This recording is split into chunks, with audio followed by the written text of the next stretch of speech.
আবারও জাতীয় পার্টির অফিসে হামলা হয়েছে। এটা নিয়ে গত কয়েকদিনের মধ্যে, এক সপ্তাহের মধ্যে অন্তত ৩-৪ বার এই হামলার ঘটনাটা ঘটল। এই ঘটনা যখন ঘটছে তখন মানে সরকারের ভূমিকা কি, সেটা একটা গুরুত্বপূর্ণ বিষয়। যদিও গণমাধ্যম বলছে যে ঘটনা ঘটার পরে পুলিশ সেখানে গিয়ে বিভিন্ন ধরনের কার্যক্রম পরিচালনা করেছে, কিন্তু সেটা যথেষ্ট কিনা, কেন জাতীয় পার্টির অফিস সুরক্ষিত রাখা হচ্ছে না, অফিস ভাঙচুর, অফিসে আগুন দেয়া, এটাই রাজনৈতিক কালচার হিসেবে দাঁড়িয়ে যাবে কিনা বাংলাদেশে, সেই আলোচনাগুলো আসছে। আজকে গণ অধিকার পরিষদ শাহবাগে একটা সমাবেশ করেছে বেশ কিছু দল, অন্তত ৩০টা দল। যদিও সেই ৩০টা দলের মধ্যে কতটা দল নিবন্ধিত দল সেটা একটা বড় প্রশ্ন। একেবারে ক্লিয়ার তথ্য পাওয়া যায়নি যে কোন ৩০টা দল অংশগ্রহণ করেছে। সেখানে জাতীয় পার্টি নিষিদ্ধ করা, 14 দল নিষিদ্ধ করা, এই ব্যাপারগুলো এসেছে। জিএম কাদেরকে গ্রেপ্তার করতে হবে, স্বরাষ্ট্র উপদেষ্টাকে পদত্যাগ করতে হবে, এই সমস্ত দাবি এসেছে।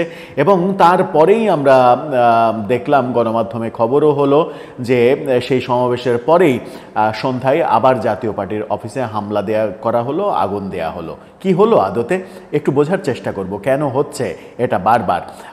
থাকবেন পলিটিক্স টিভির নিয়মিত আয়োজনে।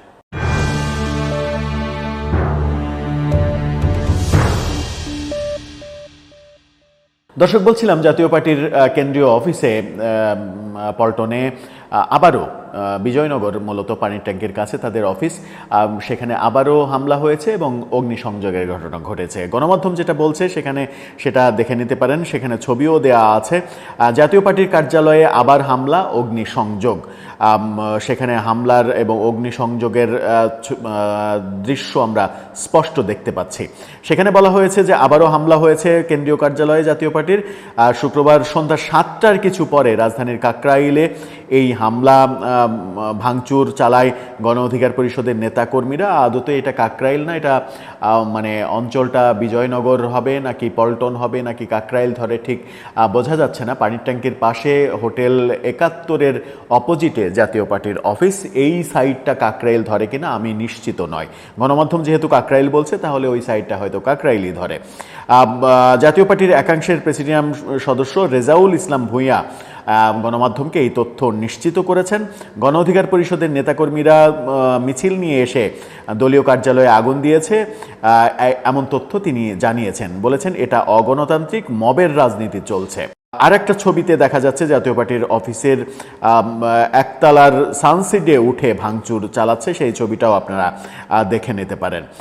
গণ অধিকার পরিষদের সভাপতি নুরুল হক নূরের ওপরে আইনশৃঙ্খলা রক্ষাকারী বাহিনীর হামলার ঘটনার দায় নিয়ে স্বরাষ্ট্র উপদেষ্টার পদত্যাগ সহ 3 দফা দাবিতে শাহবাগে জাদুঘরের সামনে সংহতি সমাবেশ করে দলটির নেতারা।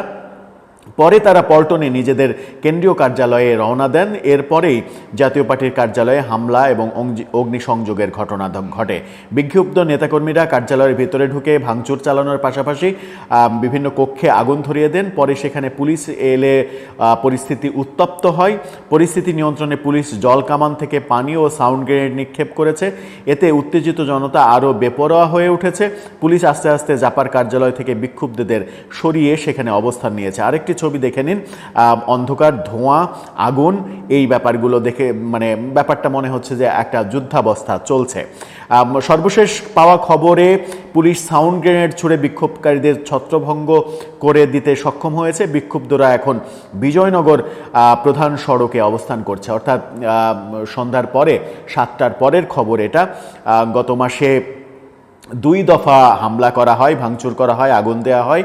এবার আবারও সেই ঘটনাটা ঘটল। শাহবাগে তারা সমাবেশ করে আর নিজেদের কার্যালয়ে ফেরার নাম করে তারা জাতীয় পার্টির অফিসে আবারও হামলা করেছে। এখন ব্যাপার হচ্ছে যে আপনি জাতীয় পার্টির কার্যক্রম নিষিদ্ধ করতে চাইলে নিষিদ্ধ করে দেন, সমস্যা কি? সরকার তো সেটা করতেই পারে। আপনার জিএম কাদের যদি অপরাধী হয় তাকে গ্রেপ্তার করেন, সেটা মানে করতেই পারে। কিন্তু যতক্ষণ পর্যন্ত জাতীয় পার্টি নিষিদ্ধ সংগঠন নয়, ততক্ষণ পর্যন্ত তার কার্যালয় একটা বৈধ জায়গা। সেই বৈধ জায়গায় অবৈধভাবে ভাঙচুর হবে, অগ্নিসংযোগ হবে এবং এটা দিনের পর দিন হতেই থাকবে। এটা কোন ধরনের রাজনীতির যুগে আমরা প্রবেশ করলাম, সেটা একটা বড় মাথা ব্যথার কারণ। এই রাজনৈতিক কালচার যদি চলতে থাকে এবং এটা যদি ভবিষ্যতেও কন্টিনিউ হয়, তাহলে আমরা কোনোদিনই বাংলাদেশে সুস্থ রাজনীতির পরিবেশ পাবো না। একদল ক্ষমতায় যাবে, ক্ষমতার থেকে বিচ্যুত আরেক দলের কার্যালয় ভেঙে লুটপাট করে দেবে, গুড়িয়ে দেবে।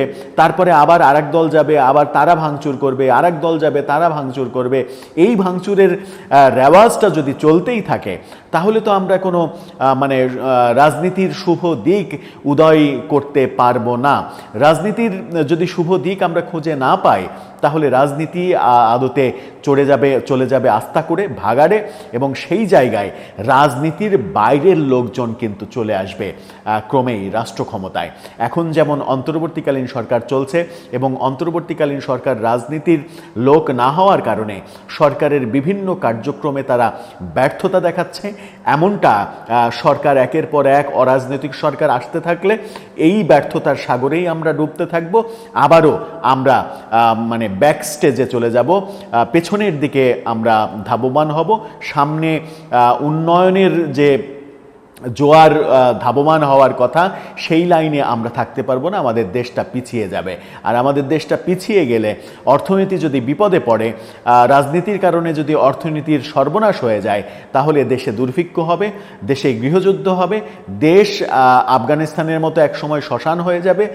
মানে কোন দিকে যাবে আমরা মানে হয়তো কল্পনার সাগরেও সেটা দেখতে পাবো না। কল্পনার সাগরে যদি আমরা একেবারে সাঁতার কাটি, সেই সাঁতার কেটেও কল্পনাটা পরিপূর্ণভাবে হয়তো করতে পারবো না।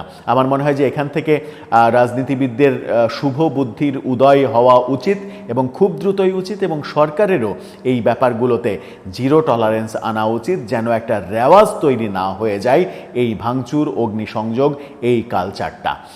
দর্শক, আপনার কি মনে হয়, আমরা কি সত্যি সেই সুপথের সন্ধান পাবো, নাকি এই পথটা আরও দুর্গম হয়ে যাবে ক্রমে ক্রমে?